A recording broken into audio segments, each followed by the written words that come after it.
Losing time, I'm fading fast. I just wanna make it last. Try to let go of the past. I close my eyes, embrace the blast. Sleepless nights and headaches stack. Restlessness to hell and back. Friends, if I had to sum up Honor's progress over the last few years in just one word, it would be steady. Think about it. Honor never relies on flashy hype or over-the-top marketing, yet their specs and overall user experience quietly keep getting better. A quick shout out to my tech partner from China for sharing this video. A big thank you for making this possible. Hey everyone, it's Maiky from techmaiky. If you love staying updated with the latest gadgets, make sure to subscribe and hit the notification bell so you never miss out on our exciting tech content. The Magic 8 is a great example. It always shows up on recommended lists. And now with the new Honor 500 series on the way, it's time to talk about it. By the way, which generation of Honor's number series do you think is the most iconic? Personally, I always look forward to this lineup because when it comes to portrait-focused phones, Honor's number series usually delivers solid hardware.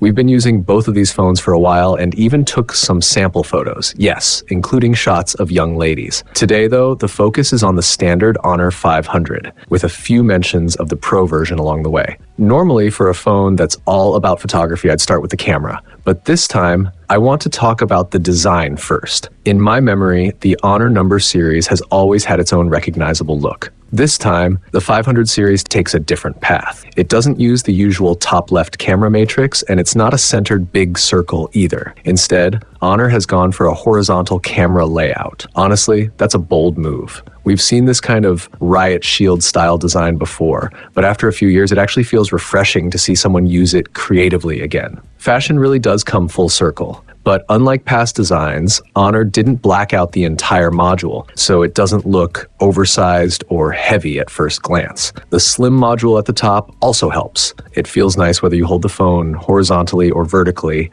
and it gives the back a more premium vibe. A lot of phones are using cold-pressed glass similar to iPhones, and Honor is following that trend on the 500 series. The entire back is one piece of cold-pressed glass, and when you look closely, you can see how smoothly it blends into the frame. It definitely raises the overall feel of the device. And speaking of the frame, with that frosted metal and this moonlight silver finish, doesn't it remind you of something? Yes, it looks a lot like an iPhone. I'm not saying the iPhone's design is unmatched, but when something feels this refined, you know you're holding quality. Honor also put thought into the size. I've seen people online complain that 6.8-inch and 6.9-inch phones are too big to hold, but 6.3 inches feels too small for others. So Honor went with a middle ground, 6.55 inches. It may not sound special, but this size keeps the phone's width within roughly 74.2 to 75 millimeters, which makes one-handed use much easier. Unless you absolutely need a massive screen, this size hits a sweet spot.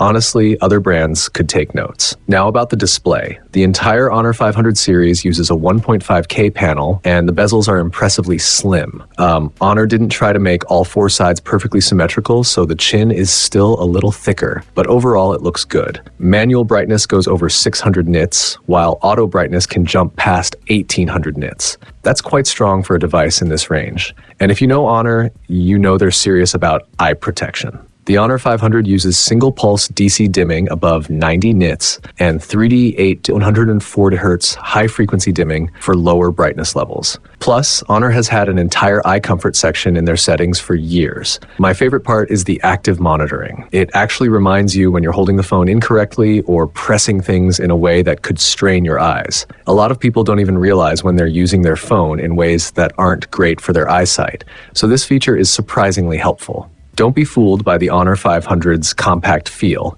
The camera system is still the star of the show. Just like the previous generation, the whole series is equipped with a 200 megapixel main camera. Compared to the 50 megapixel sensors on many flagships, the difference might not be obvious at 1x because most phones only output 12 megapixel or 24 megapixel. But once you crop in at 2x, that 200 megapixel advantage becomes very noticeable. More pixels mean more detail and less artificial sharpening, which creates a cleaner, more natural look. On the Pro model, the main camera even reaches SEPA 5.0 stabilization, which is on par with many high-end phones. After shooting with it for a full day, I have to admit, even though it's just a digital-style camera setup, low-light performance holds up surprisingly well against competitors with physically larger sensors. That's impressive. Honor has also upgraded the digital series to support 4K 60 FPS video. Compared to 1080p, this is noticeably better for vlogs, especially since you can crop your footage and still keep strong quality.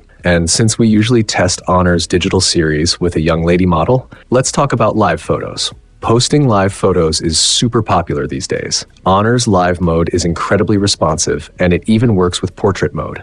You get blur and beauty effects simultaneously. And yes, the blur still works while the subject is moving. Many phones in this price range still can't do that. The results are surprisingly natural too. Just look at the background behind the young lady in the mall. It really mimics the look of a real camera lens. Honor also added 6 film-style filters for live photos. I tried them all, and they're all very refreshing. With the weather getting colder, the more atmospheric film tones look especially nice. I took several shots of the young lady, and they turned out really well. And since a lot of young women love that cool, clean white pea vibe, I recommend using the classic positive filter and adding a bit of indoor lighting. It instantly gives your photos a stylish finish. And here's a fun little detail. Most major social platforms now support live photos, including WeChat. Honor clearly understands how much people love sharing photos, so this time the Honor 500 series comes with live collage features. And it doesn't stop there. You can now cut out the subject, enlarge it, and make the person look like they're popping right out of the frame. Add some beauty enhancements, portrait blur, and a touch of decorative text, and suddenly you've created a moment's post with a surprisingly realistic 3D feel. And when you're traveling, I'm sure you hate having strangers in your pictures. The Honor 500 solves that problem with its new live passerby removal. Just circle the person you want gone, and the phone quietly processes everything in the background. You can even switch apps or leave it running. It will keep working until the cleanup is done. Even without the live collage mode, the portrait performance is still strong. We compared it with a competing flagship Pro model, and the difference is obvious.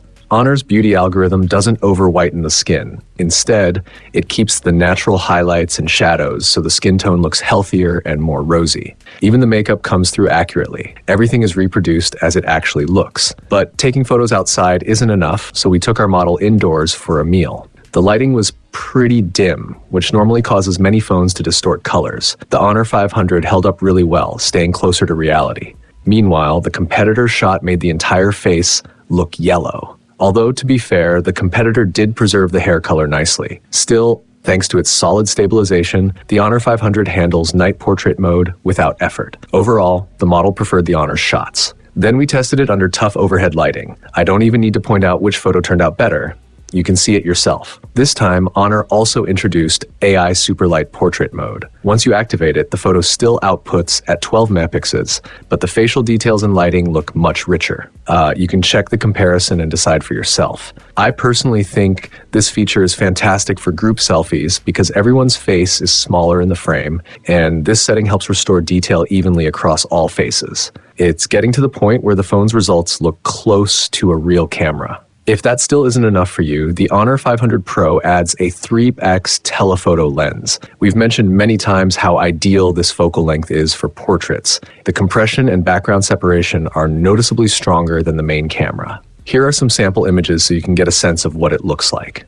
On the front, the entire series still uses a 21mm wide-angle lens, which is great for group photos. If Honor added autofocus, it would be even better. The model pointed out that she likes taking close-ups of her eyes, and AF would really help with that. Powering the standard Honor 500 is the Snapdragon 8S Gen 4, so running games like Honor of Kings at max settings and 120 FPS is no problem. Our testing showed smooth and stable performance, but if you launch Genshin Impact, it holds 60 FPS for about 20 minutes before you start seeing some dips.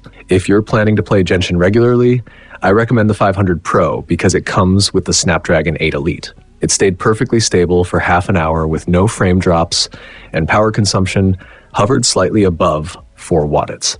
If you're not into gaming, macOS 10 is excellent for everyday use. In our test with 30 apps open, 2 in the foreground, the standard Honor 500 completed the task in 2.5 minutes, matching the performance of phones running Snapdragon 8 Elite Gen 5, and the Pro model was about 10 seconds faster. Both versions also handle background tasks really well, keeping over 20 apps active. After using them for several days, the general smoothness honestly feels close to the Magic 8.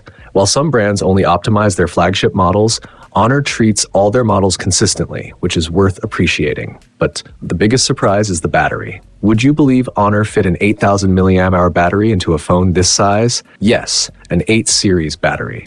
That's almost the same capacity as some power banks.